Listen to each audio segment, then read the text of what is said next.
حکام کے لیے تمام جماعتوں کو ساتھ بیٹھ کر بات چیت کرنا ہوگی۔ وفاقی وزیر سعد رفیق کہتے ہیں کسی سیاسی جماعت کے سربراہ کو مائنس نہیں کیا جاتا، وہ اپنے کرتوتوں کی وجہ سے ہوتا ہے۔ ایک پارٹی نے ملک میں عذاب ڈالا ہوا ہے، پرویز الہی چلے بھی جائیں، ہماری حکومت آ بھی جائے تو سیاسی استحکام نہیں آئے گا۔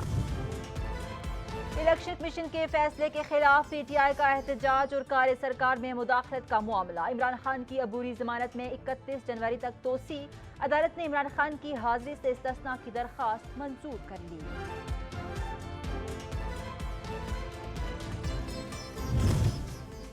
روٹی اور روزگار عوام کا مسئلہ، حکمران عیاشیوں میں مصروف ہیں۔ ترجمان پنجاب حکومت مسرت جمشید چیمہ کہتی ہیں حکومت کو ہر صورت الیکشن کا اعلان کرنا ہوگا، عوام مزید انہیں برداشت نہیں کر سکتی۔ پاکستان تحریک انصاف اور اتحادیوں نے پنجاب اسمبلی میں نمبر ثابت کر دیے ہیں۔